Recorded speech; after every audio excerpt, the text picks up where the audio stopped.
बापूजी कहते हैं कि इस दिन भोलेनाथ का बीज मंत्र बम बम जरूर जपें। इसके जप से वायु संबंधी रोग समाप्त हो जाते हैं और बापूजी ने तो खुद साधकों के साथ इस मंत्र का जाप बखूबी किया।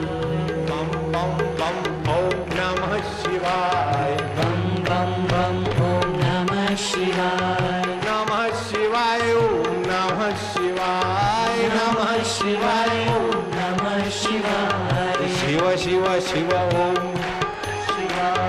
बम बम बम ओम नमः शिवाय बम बम बम ओम नमः शिवाय।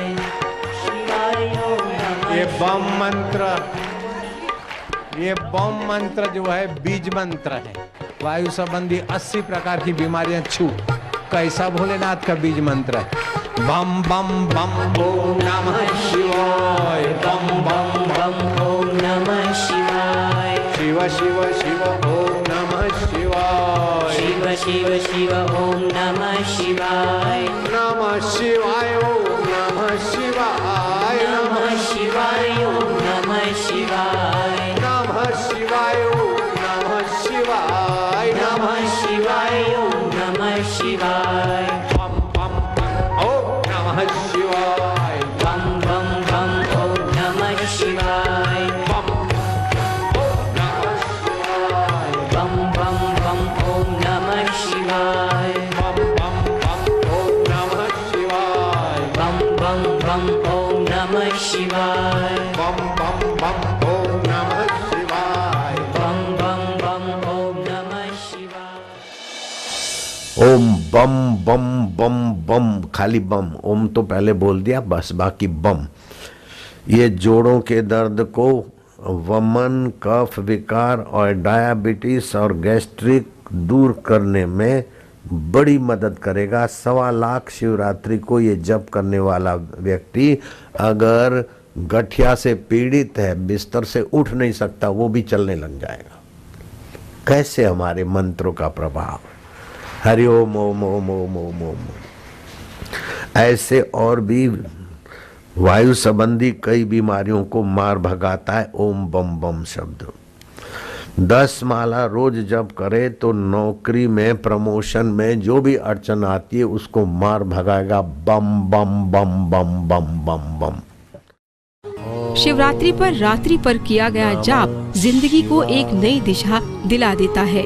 शिव मंदिर में मौजूद नंदी, कछुआ और शिव जी व गणपति जी की मौजूद मूर्तियों का क्या मतलब है, समझा रहे हैं हमारे प्यारे बापूजी। शिवरात्रि एक ऐसा पर्व है कि इसका जागरण व्रत करने वाले को पुनर्जन्म नहीं होता। कितना भी बड़ा आदमी हो, पुनर्जन्म का दुख भोगा तो उसके बड़प्पन को नालत है। शिवरात्रि के समान पाप और भय मिटाने वाला दूसरा कोई व्रत नहीं है, ऐसा शिव पुराण में लिखा है। शिव माना कल्याण स्वरूपिणी रात्रि। तो ये शिवरात्रि फागुन चतुर्दशी को क्यों ग्रह, नक्षत्र और पृथ्वी मंडल के क्रियाकलापों के अनुसार वो ब्रह्मांड का जो मूल तत्व है उसमें प्रवेश करने की जो वेला है उसमें सहायक ये 4 रात्रियां हैं। शिवरात्रि, जन्माष्टमी, होली मतलब दारुण रात्रि और काली चौदस काल रात्रि। तो मोह रात्रि जन्माष्टमी को बोलते, दारुण रात्रि होली को बोलते, शिवरात्रि को अहोरात्रि बोलते हैं और काली चौदस को काल रात्रि बोलते हैं। ये 4 रात्रियां जो है जप, ध्यान अथवा चुप एकांत मौन में बैठने वाले साधक को प्रज्ञा में परमात्मा प्रकाश की बड़ी भारी मदद मिलती है। इस रात्रियों का मौन, उपवास, संयम, जागरण अंतःकरण में 4 चांद ले आता है। शिव जी के मंदिर में जाते हैं तो पहले पहले नंदी के दर्शन होते हैं। धर्म का स्वरूप है। और मनुष्य जीवन के पुरुषार्थ का प्रतीक है नंदी के 4 पैर, धर्म, अर्थ, काम और मोक्ष। वो नंदी कैसा है कि शिव जी का वाहन है, अर्थात शिव स्वरूप ये आत्मा है और शरीर रूपी नंदी है, ऐसी भी विद्वान लोगों ने भावना की। नंदी का मुख शिव के तरफ है, लेकिन शिव और नंदी के बीच में कछुआ आता है। कछुआ मतलब जब जरूरत पड़े तो इंद्रियों को बाहर निकाला और जरूरत पड़े तो सके लिया। ऐसे साधक के स्थूल शरीर में सूक्ष्म मति और संयम ऐसा होना चाहिए कि जब जरूर पड़े तो संसार का चिंतन और बहिर्मुख हुए और जरूर पड़े तो अंतर में ले आए। कछुआ का मुख भी शिव जी के तरफ है। फिर आते हैं गणपति और हनुमान जी द्वार। रुद्र अवतार माने जाते हैं हनुमान जी और गणपति संयम की मूर्ति है। न गणेशात परो वशी ही, गणपति से अधिक इंद्रिय वशी में त्रिभुवन में कोई नहीं है। तो गणपति जी के दर्शन और नमन करो, अर्थात अपने जीवन में संयम, इंद्रिय संयम लाओ और हनुमान जी जैसा बल, उत्साह और परोपकार लाओ, तब शिव मंदिर में प्रवेश मिलता है, अर्थात आत्मा में प्रवेश मिलता है।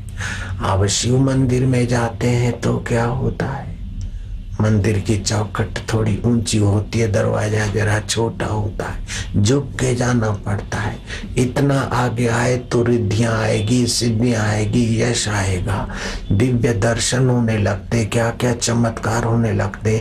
तो साधक को होता है कि संसारियों से, औरों से बहुत कुछ हम आगे हैं, तो ये हम आगे की अकड़ न रखो। इसलिए शिव मंदिर में वो चौखट थोड़ी ऊंची और मंदिर का द्वार थोड़ा नीचा, अर्थात इस अहम को अपने में न लाओ, झुक कर आओ। और शिव जी के दर्शन करने में 3 बिली पत्र, अर्थात सत्वगुण, रजोगुण और तमोगुण, ये 3 गुणों से जो शरीर चलता और 3 गुणों से जो लाभ हानि होता है, वो सब भगवान को अर्पण करो, मैं मेरा छोड़ो। फिर पंचामृत से शिव जी को स्नान कराते। पृथ्वी, जल, तेज, वायु और आकाश, ये पंचभूतों से बना हुआ शरीर और इसमें छुपा हुआ मधुमय अमृत स्वरूप तुम्हारी चेतना, तुम्हारी दी हुई चीज तुम्हें अर्पण करके हम महादेव हे शिव आपके सुख स्वरूप को, ज्ञान स्वरूप को, मुक्त स्वरूप को प्रणाम करते हैं, ताकि हमारे जीवन में आपका शिव स्वभाव प्रकट हो। अपने जीवन में अगर आप गांठ बांध लो तो भगवान की कृपा अहेतु की है, कदम कदम पर सत प्रेरणा मिलती है।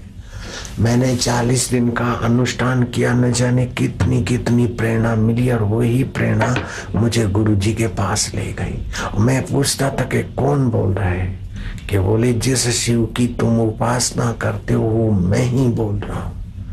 आप तुम यहाँ लीलाशाह जी के पास जाओ, मैं पार्वती सहित वास्तविक स्वरूप में तुम्हारे हृदय में प्रकट होऊंगा। हृदय में प्रकट होऊंगा ये शब्द मैंने मिला दिया।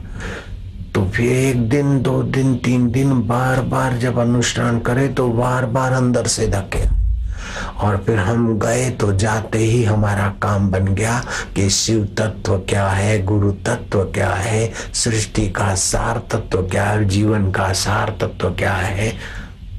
वो भगवान शिव की उपासना से गुरु शरण में जाने की दृढ़ प्रेरणा, और गुरु के पास पहुंचते ही गुरु के हृदय से छलकता ज्ञान अपने बुझे दिए को जगा देता है।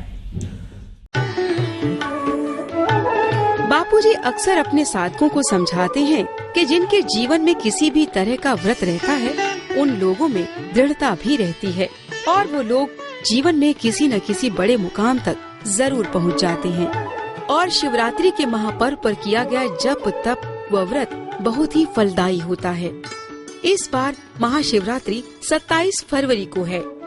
महाशिवरात्रि पर विधि पूर्वक व्रत व शिवलिंग अभिषेक करने से शिव जी अत्यंत प्रसन्न होते हैं।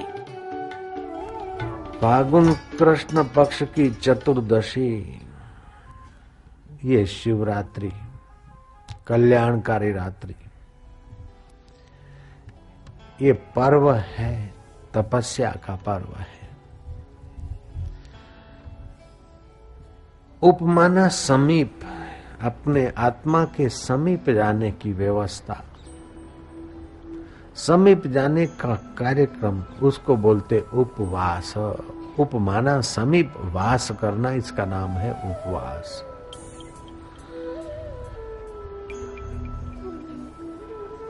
जितना भगवान उपवास से प्रसन्न होते हैं उतना स्नान, वस्त्र, धूप, पुष्प आदि से प्रसन्न नहीं होते, ऐसा भी आता है शास्त्र में।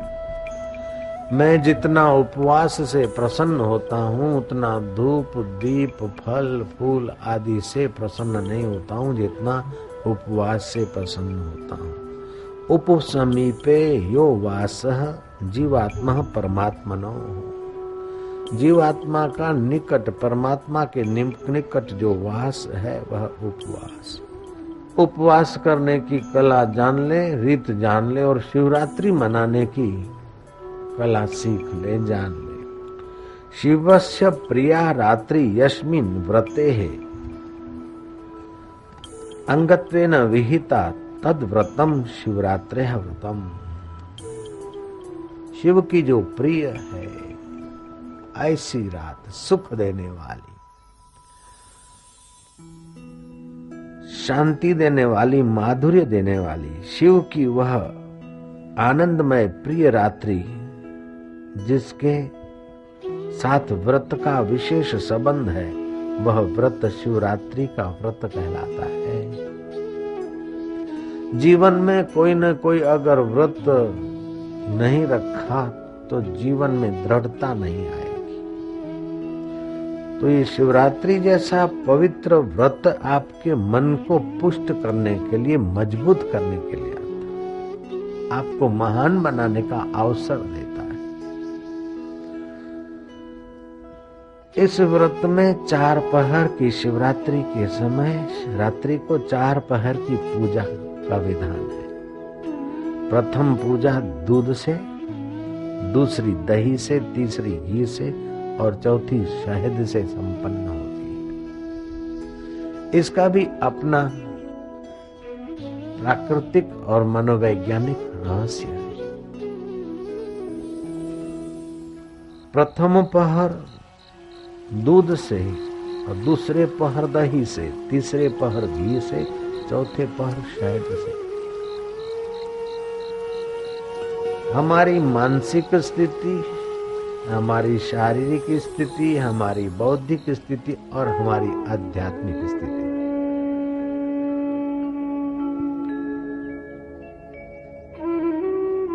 तीनों चारों स्थितियां हमारी उन्नत हो, इसलिए पूजा का ऐसा विधान किया गया।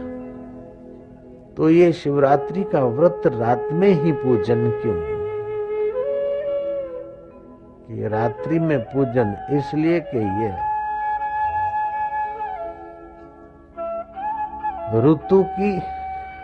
ऋतु का एक हिस्सा पूरा होता है, दूसरी ऋतु शुरू होती है। सृष्टि की उत्पत्ति और नाश के बाद जो उत्पत्ति, ऐसी ऋतु का जाना और नई ऋतु का आरंभ होना, ये मध्य दशा में अगर जागृत रह जाए तो उत्पत्ति और प्रलय का अधिष्ठान में बैठने की, अधिष्ठान में विश्रांति पाने की, आत्मा में विश्रांति पाने की व्यवस्था अच्छी जमती है। इसलिए इस तिथि की शिवरात्रि कही गई। हर मास इस प्रकार शिवरात्रि पूजने मनाने वाले मनाते हैं, लेकिन 12 मास में एक ये शिवरात्रि है, इसको महाशिवरात्रि कहते हैं। जो सहज स्वरूप में निमग्न रहते हैं ऐसे परमात्मा शिव, उनकी जो उपासना आराधना करता है उसकी मनोकामनाएं पूर्ण हो जाती हैं। लेकिन जीवन मनोकामना पूर्ण करने के लिए नहीं है। जीवन, असली जीवन तो मन की तुच्छ कामनाएं निवृत्त करके मन की कामनाएं जहां से पूर्ण और अपूर्ण दिखती है उस जीवन दाता को पहचानने के लिए जीवन है। ऐसा ज्ञान अगर गुरुओं के द्वारा मिल जाए और हम पचा लें तो हमारी एकादशी शिवरात्रि पर्याप्त हो जाएगी शिव तत्व में जगने के लिए। यह पर्व एक ऐसे समय में आता है जब ऋतु परिवर्तन हो रहा होता है, इसीलिए भी इस पर्व की महत्ता कई मायने में बढ़ जाती है। और अब सुनिए एक ताकतवर बीज मंत्र की महिमा, जिसके जप से गठिया जैसे रोग भी दूर हो सकते हैं। शिवरात्रि के दिन भगवान शिव का बीज मंत्र ओम बम बम बम बम अगर 1.25 लाख जप करता है तो गठिया की बीमारी से बिस्तर पे पड़ा है, डॉक्टर ने बोला अब इसका इलाज नहीं है, लेकिन एक दिन में वो दौड़ने लग जाएगा। बम बम शब्द मंत्र में ताकत। तो जो दवा काम नहीं करती, ऑपरेशन काम नहीं करता, वो मंत्र शक्ति से काम भी होता।